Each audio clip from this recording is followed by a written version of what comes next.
Prime Adult Yuji Itadori versus Peak Full Potential Mahito.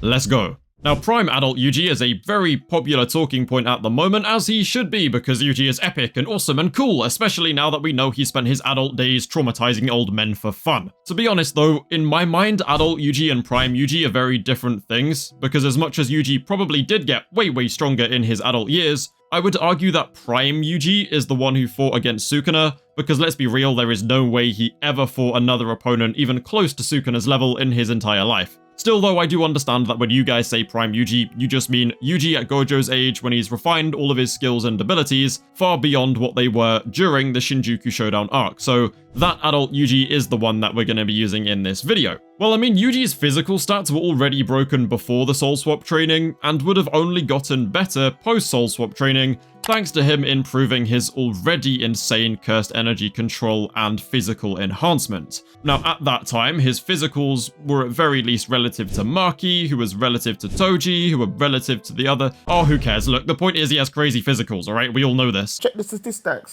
But given the extensive and unnatural circumstances of teenage Yuji's training and growth, I don't really think his physicals have much reason to get that much more insaner after the story and in his adult years. I feel like they had already been pushed to their limit due to him having way more experience than sorcerers like Gojo had growing up, as well as Sukuna's, Kusakabe's, and Yuta's own cursed energy control being hammered into his body during the Soul Swap training. I mean, sure, they might improve a bit, but the change won't be anything ridiculous. But, that does just apply to normal cursed energy reinforcement. With a couple more years of training, he could in theory master a technique that would push his physical stats far beyond the rest of the heavy hitters, and potentially even to Gojo Blue levels, because the one ability that we all wanted but never got to see Yuji use in that final arc was this wonderful little cheat code that we like to call Flowing Red Scale. Now, Flowing Red Scale is a blood manipulation ability that I think works similarly to breathing styles in Demon Slayer, where you enhance your body and physical abilities by doing freaky fictional voodoo shit to your blood vessels, and or whatever. The bottom line is it makes you hella strong and hella durable, which Yuji already is. Now, Yuji wasn't able to master this ability by the time he needed to fight Sukuna, but after a few years of training, he will definitely have it on lock. And as we all know, Left Right Good Night is Yuji's specialty, so I don't see why he would not refine the ability that somehow makes him even bloody stronger. Get it! The only major downside to this ability, though, is that Yuji cannot use it all the time because it has risks, you know, health risks, but also he won't be able to use Shrine at the same time as Blood Manipulation, and Flowing Red Scale is a blood manipulation ability. It's a trade-off, but it's still a valuable weapon all the same. Obviously, Yuji will master all of Blood Manipulation abilities by the time he is Gojo's age, but there's not much point? That's not English, bruv. But there's not much point me sitting here talking about how Yuji's piercing blood would be a galaxy-level attack, because no matter how strong it is, it won't do anything to Mahito unless it strikes his soul, which I'm pretty sure you need physical contact for. Flowing Red Scale will increase Yuji's physical striking power for when he does punch the shape of Mahito's soul, but shooting a stream of blood at him won't do anything and is just a waste of cursed energy. Shrine, on the other hand, well, it would be just as useless against Mahito if it wasn't for the fact that Yuji can make a binding vow, where he turns his dismantles into a soul-striking attack on the condition that he makes contact with the target. Due to being a vessel for another soul, and now being the vessel for the souls of his half-brothers, Yuji Itadori can actually see the outline of his own soul and Mahito's soul too. I mean, if normal punches from Yuji were able to damage Mahito's soul before, then the exact same should apply to his special soul dismantles too, which are infinitely more effective and dangerous than just a punch. I mean, these babies had Sukuna crying, shitting, and vomiting up his own fingers. I think they would definitely mess Mahito up.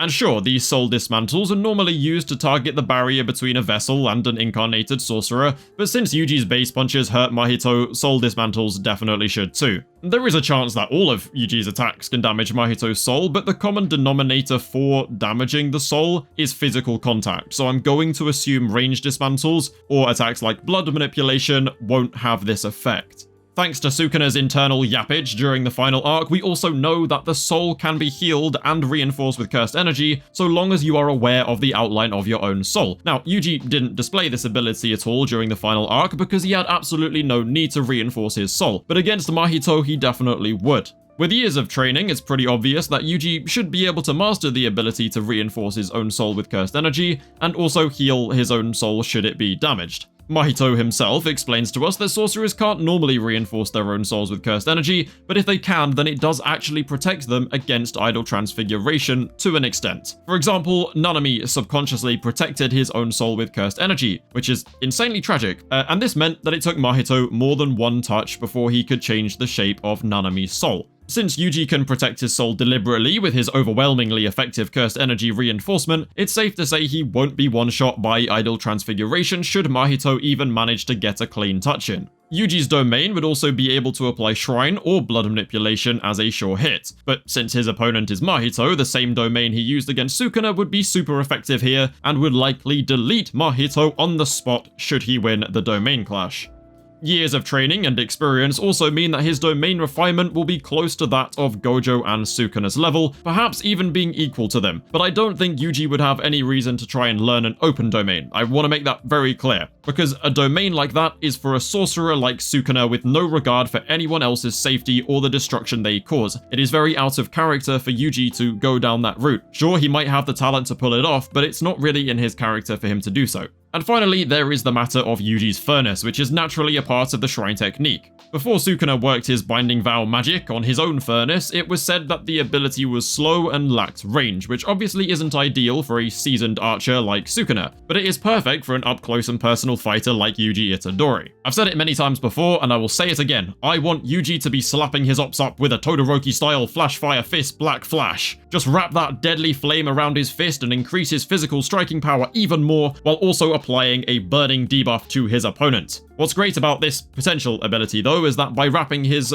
punches in Furnace's flames, it means that it is technically an attack that makes direct contact. So Yuji could either strike Mahito's soul with a normal punch, a Flowing Red Scale enhanced punch, a Soul Dismantle enhanced punch, or a Furnace enhanced punch which could literally burn Mahito's soul away. The only thing is, he can't do multiple of these types of punches at the same time. So he can't have a Flowing Red Scale enhanced punch that also lands Soul Dismantles, because those are two different curse techniques, and you need to activate them separately.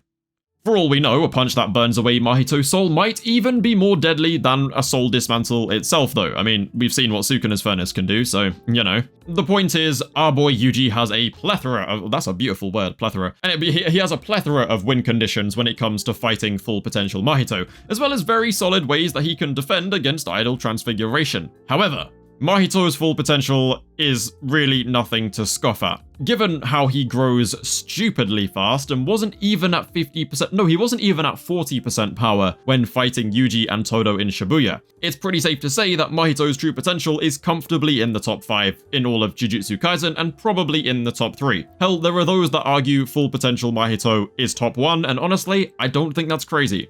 In fact, yeah, it genuinely wouldn't be crazy to say that if Mahito had been allowed to live and grow beyond the Shibuya arc, he would one day become a genuine Sukuna-level threat, or perhaps even surpass Sukuna entirely. So, with that in mind, let's move on to discussing the full potential of the cursed spirit known as Mahito. So obviously we know Mahito is a special grade curse with special grade levels of cursed energy, which means when it comes to it, a battle of attrition between Yuji and Mahito just isn't viable, so let's get rid of that possibility early on. He can transfigure the soul of his opponent if he makes direct contact with the palm of his hand. He can create hordes of transfigured humans that are equal to a grade 3 curse spirit, and now that I think about it, that ability is going to be completely useless against Yuji, but whatever, I'm going to talk about it anyway. And he can also use the souls of humans to forge weapons and create structures. Now, during his fight against Yuji in Shibuya, Mahito experienced multiple black flashes, which obviously massively deepened his understanding of cursed energy, and he also managed to replicate Gojo's ability to merge domain sure hit activation and barrier expansion into one move, meaning the sure hit is basically in effect the very moment the domain has been launched. The 0.2 second domain refers to how long Gojo and Mahito actually keep their domains active for, but the narrator explains that in order to do that, the sure hit activation must be instantaneous. It often goes overlooked that by default, domain sure hits are manually activated by the user after the domain has been fully expanded, which is why a lot of the time you see people enter domains and then not be immediately one-shot. But in Mahito's, Gojo's, and by extent Sukuna's case, the domain sure hits all can be activated the moment expansion begins. During the Shibuya fight, Mahito entered his instant spirit body of oh god, that's gonna be a pain in the ass to say. I'm gonna say, like, I can't call it his hard mode. That's a bad way of explaining it. I guess he does turn hard. Pause. Instant spirit body of distorted killing, which was so stupidly durable that he could just stand there and take punches from Yuji without moving at all. It wasn't until Yuji's massive final black flash at the end that the armor was shattered and Mahito lost. Now, what people tend to forget about instant spirit, you know, that form of Mahito versus Shibuya Yuji, is that before transforming, Mahito's soul was already below 40%, and it kept dropping with every hit he took. I mean, sure, this so-called final form was strong, but it was nowhere near Mahito's full potential thanks to him being way below full strength upon entering it. Even in that state though, instant spirit body Mahito was still blatantly more durable than Yuji, blatantly stronger than Yuji, and way faster than Yuji, as we can see in this anime scene. Sure, go in the comments and tell me how anime isn't canon, I don't care bro, I do this for fun. Now, if Mahito was allowed to live and continue to grow and develop for the same amount of time that we have given to Prime Yuji, so let's say around 10 years, then Mahito will undoubtedly reach top 5 if not top 3 levels. He will be able to fight in his instant spirit body form at 100% and further increase his overall strength and potency by increasing and improving his cursed energy control, his cursed energy efficiency, and his cursed energy enhancement. It may have taken him multiple touches to harm Nanami when he was a noob, but after years of improving, Mahito should be strong enough to basically just one-shot the vast majority of the verse with a single touch of his palm. Just like Yuji, Mahito should also be able to reinforce and heal his own soul with cursed energy because, again, Sukuna made it very clear that this becomes possible to those aware of the outline of their own soul. Mahito obviously is aware of this and should therefore be able to do it even more efficiently than Yuji, because Yuji must heal with reverse cursed energy, whereas Mahito only needs normal cursed energy to heal his body and soul. However, unlike Yuji, Mahito actually transforms the shape of the soul instead of directly damaging it, meaning that Yuji's soul healing ability might not actually work against idol transfiguration. The only real defense Yuji would have against direct contact would be his ability to reinforce and defend his soul with cursed energy. Now, the scariest part of full potential peak Mahito though is that the fact he can easily modify his instant spirit body of distorted killing form to be more suited for sorcery. Sukuna's primary advantage over all sorcerers is obviously his freaky-ass body with 4 arms and a big stomach mouth. He uses the extra features to constantly boost output by chanting and doing hand signs. Oh, and I guess he's also like 9 foot and jacked, which apparently makes a big difference in Jujutsu. There's really no reason at all why Mahito can't literally just give himself this Sukuna form while spreading the instant spirit body armor all around his body, or at least around the parts that really matter. We are talking about a permanently output boosted 4-armed armored monster. Similarly to Yuji's flowing red scale buff though, this does come with a downside, because it would be completely ridiculously OP if it didn't. While altering the shape of his own soul, Mahito cannot use idol transfiguration on others, meaning that his primary offense in this altered form will be physical attacks and his domain expansion, which, let's be honest, isn't even that bad of a nerf because he can just create like sharp objects and spikes and create weapons out of pretty much nothing, and he's just hella strong and the domain is broken. So like, okay, cool, he can't touch Yuji and instantly win. He couldn't do that anyway. Boo-hoo. Now, a full potential normal form for the 2-armed instant spirit body might be relative to base Yuji in physical stats. That's purely speculation because we have no evidence or scaling for this at all, but, you know, just going off full potential Mahito versus Prime Yuji in the armored form, you know, they're both pretty strong, I guess, so I'll just say they're relative in physicals. But if Yuji does use the flowing red scale to buff himself, then Mahito will probably need his Sukuna-inspired form to keep up with him, because I'm not gonna lie, a flowing red scale Yuji genuinely terrifies me. Like, just imagine, that's like way beyond Toji and Maki levels of strength, which is ridiculous. You genuinely are entering like Gojo levels of territory there, it's kind of scary. Anyway, similarly to Yuji, all the time honing his skills means that Mahito will probably advance his domain to the point where his and Yuji's sure hits will cancel out, forcing them to settle things by fighting hand-to-hand in the domains until one of them is damaged enough for theirs to collapse. To put it simply, Prime Yuji versus Peak Mahito would be a very complex fight on the same level as Gojo versus Sukuna. Both sides have win conditions and both sides have strengths and weaknesses that can be exploited. That being said, let's actually get on to discuss this insane fight. Okay, let's assume both Yuji and Mahito go into the fight at 100% strength. Similar to Gojo and Sukuna, domains probably won't be used straight away because they will need to feel each other up first. Pause. They basically just need to understand where each of them stand in terms of physical abilities and try to formulate a battle strategy that takes advantage of their opponent's weaknesses. Base Prime Yuji with his stupid physical stats should be relative to normal instant spirit body Mahito, meaning they'll throw hands pretty much evenly, with Mahito having the durability advantage and Yuji having the raw striking power advantage. Sure, Yuji's normal soul punches will do chip damage to Mahito's soul, but assuming Mahito is now, at his full potential and capable of healing that damage, normal strikes won't do Yuji much good. He will realize that he needs to deal enough damage to Mahito's soul in order to make Mahito focus more resources into healing than counterattacking, which means either soul dismantle punches or potentially furnace punches are necessary. Due to both of their stats and experience being far beyond what they displayed in Shibuya, managing to land consecutive blows on each other will prove much more challenging, although I do think no matter what, Yuji does just have the blatant martial arts skill advantage. He is a ridiculously capable fighter with the experience of having fought four-armed Sukuna before.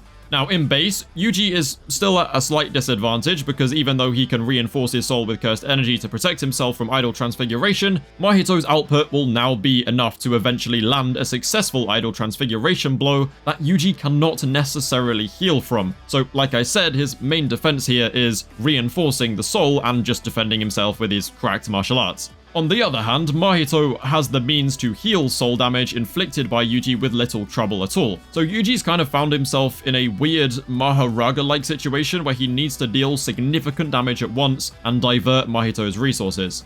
So yeah, Yuji could surpass Mahito's physical stats by using Flowing Red Scale, but that means he won't be able to use any shrine abilities and will have to deal damage with only strong punches. Very strong punches, but still just punches. Or Yuji could keep using shrine to deal more damage to Mahito's soul while being at risk of succumbing to idol transfiguration if Mahito lands enough hits. Flowing Red Scale is probably the best option because his stats will then allow for Yuji to get in many more hits without taking many back, which could force Mahito to keep up by transforming himself into his improved forearm form and then remove idol transfiguration as a threat until he changes back. Basically, whichever way you look at it, they are both so crazy strong, fast, skilled, and durable that it is just going to remain relatively stalemated, which is pretty much exactly what was happening at the beginning of Gojo vs Sukuna. So naturally, Yuji and Mahito will choose to settle it the same way Gojo and Sukuna did, by entering a clash of domains. But in a clash of domains, where each sure hit gets cancelled out, Yuji will find himself with a slight advantage because he can now swap between Flowing Red Scale and Shrine the same way he was before, all while having Shrine Soul Dismantles imbued into the domain. All Yuji needs to do is damage Mahito enough to make him have to heal instead of maintaining his domain or counterattacking.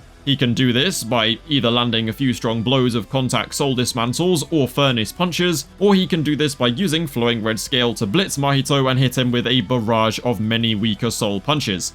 Either way, I do think Yuji has the advantage in dealing damage to Mahito's soul, meaning that the moment Mahito reaches the point of having to divert resources into healing rather than maintaining his barrier, Yuji will probably win the clash the same way Gojo did against Sukuna, and then the soul dismantle sure hit will tear Mahito to shreds because Mahito does not have a Maharaga to bail him out. But by the same extent, Mahito is sly enough to try and employ the exact same strategy against Yuji. As a whole, I do think Prime Yuji definitely has the edge over Peak Mahito in a hand-to-hand fight, but it honestly is still very 50-50 because these guys are ridiculously broken. I can see reasons for it going either way, and regardless of the outcome, it will just be a high to extreme diff fight. At the end of the day, it will come down to who can land more blows on the other and force them to forfeit their domain. Due to Yuji's superior hand-to-hand combat skills and experience fighting Sukuna's Heian form though, I do just think he has more of an advantage, and I'm gonna say that Yuji does win. But again, it is genuinely very close because Peak Mahito would be an absolute monster who very well may just surpass Sukuna.